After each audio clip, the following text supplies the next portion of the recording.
जय हिंद दोस्तों, स्वागत है आप लोगों का ओम साई राम यूट्यूब चैनल पर। मैं अरविंद यादव आज पढ़ाने वाला हूँ मैथ का पहला चैप्टर संख्या पद्धति। संख्या पद्धति को नंबर सिस्टम के नाम से जानते हैं। इसके अंतर्गत पहला टॉपिक है परिमेय संख्या। परिमेय संख्या वह संख्याएँ होती है जिसको P/Q के रूप में लिखा जा सके। परिमेय संख्या को नेचुरल नंबर के नाम से जानते हैं। P/Q के रूप में लिखते समय Q = not zero, Q = not zero, यानी कि Q जो है हर है। ऊपर वाले को अंश कहते हैं भिन्न में और नीचे वाले को हर कहते हैं, यानी कि अंश और हर का मान जीरो नहीं होना चाहिए। अगर हर का मान जीरो हो जाएगा तो वह परिमेय संख्या नहीं कहलाएगी। जैसे कि 2/3 में 3 जीरो नहीं होना चाहिए, 7/5 में 5 जीरो नहीं होना चाहिए। परिमेय संख्या में यह ध्यान देना है कि अंश हर से बड़ा भी हो सकता है और छोटा भी हो सकता है, इससे कोई मतलब नहीं रहता है। यहाँ मेन ध्यान जीरो पर देना रहता है। अपरिमेय संख्या वह होती है जिसे P/Q के रूप में नहीं लिखा जा सके, यानी यह परिमेय संख्या का अपोजिट होती है। जैसे कि √2, √3 पाई, यानी कि करनी में जो भी संख्याएं हो वह पूर्ण वर्ग या पूर्ण घन नहीं होनी चाहिए। और पाई भी है अपरिमेय संख्या है। अगर यही पाई को 22/7 के रूप में लिखा जाएगा तो यह परिमेय संख्या हो जाएगी। तीसरा है सम संख्या, इसको इवन नंबर कहते हैं। इवन नंबर यानी सम संख्या वह संख्या होती है जो 2 से पूर्णतया विभाजित हो। जैसे कि 2, 4, 6, 8, 10 ऐसे बढ़ते जाएगा, यानी कि जिस भी संख्या को हम 2 से भाग देंगे और वह पूरी कट जाएगी तो वह परिमेय संख्या होगी। यानी परिमेय संख्या के होने के लिए उसका पूरी तरह विभाजित होना जरूरी है और उसका मान 0 होना चाहिए, शेषफल।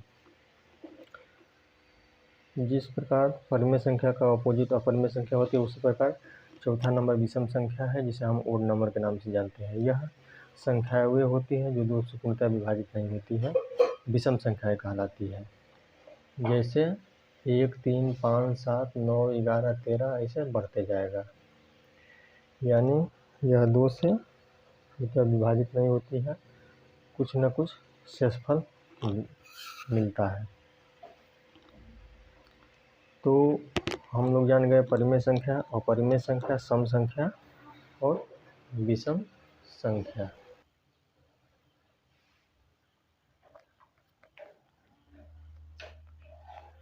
अगली संख्या है भाज्य संख्या। अगली संख्या है भाज्य संख्या। भाज्य संख्या को हम कंपोजिट नंबर कहते हैं। कंपोजिट नंबर यानी भाज्य संख्या वे संख्याएं होती हैं, भाज्य संख्या ये संख्याएं होती हैं जो स्वयं और एक के अलावा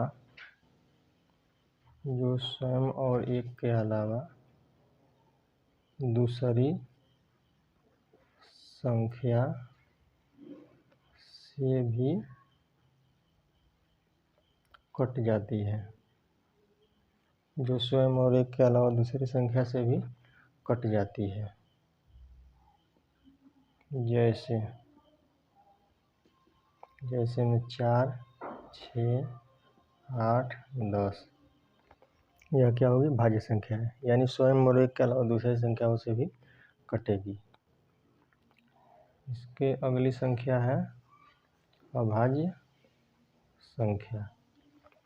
अगली संख्या क्या है? अभाज्य संख्या। इसे इंग्लिश में हम प्राइम नंबर के नाम से जानते हैं। किस नाम से जानते हैं? प्राइम नंबर के नाम से। यानी अभाज्य संख्या वे संख्याएं होती हैं, अभाज्य संख्याएं वे संख्याएं होती हैं जो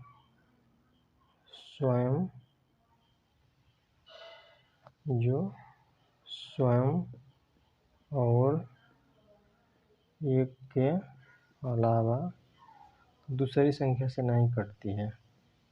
क्या होती है? दूसरी संख्या से नहीं कटती है, यानी पूरी तरह विभाजित नहीं होती है। जैसे जो स्वयं और एक के अलावा दूसरी संख्या से पूरी तरह विभाजित नहीं होती, जैसे 2 हो गया, 3 हो गया, 5 हो गया, 7 हो गया, 11 हो गया, 13 हो गया, ऐसे बढ़ते जाएगा। यानी भाज्य संख्या का अपोजिट अभाज्य संख्या होती है। अगली संख्या पढ़ेंगे पूर्णांक। पूर्णांक को कहते हैं इंटीगर नंबर, यानी पूर्णांक संख्याएं जब पूर्ण संख्याओं को धनात्मक और ऋणात्मक चिन्हों के साथ दर्शाया जाता है तो इसके समूह को पूर्णांक संख्या कहते हैं।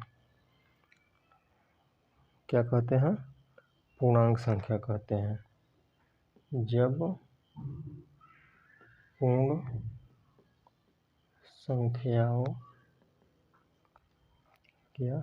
पूर्ण संख्याओं को धनात्मक या ऋणात्मक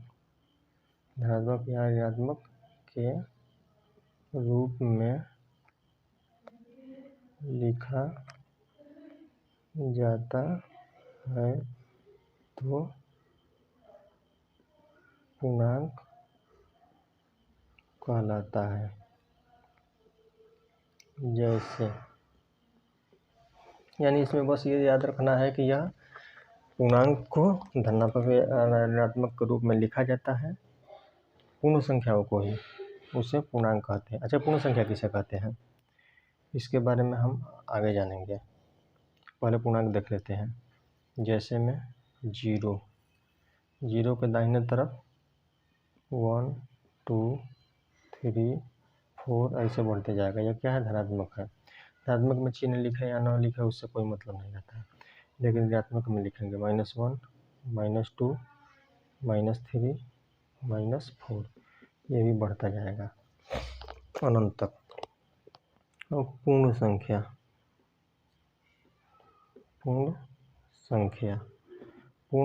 हम प्राकृतिक संख्या में ही 0 लगा के लिख देते हैं। जब संख्याओं के आगे 0 से शुरुआत जब संख्याओं के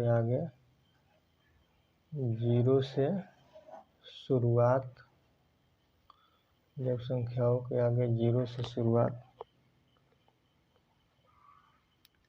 करते हैं तो पूर्ण संख्या कहलाती है। जैसे 0 1 2 3 4 ऐसे बढ़ता जाएगा। तो पूर्ण संख्या होती है जिसे 0 से स्टार्ट करके लिखा जाता है, इसे क्या कहते हैं? पूर्ण संख्या। और इसी में एक होता है प्राकृतिक संख्या। क्या होता है? एक होता है प्राकृतिक संख्या। प्राकृतिक संख्याएं किसी भी संख्याओं की हम गिनती करते हैं,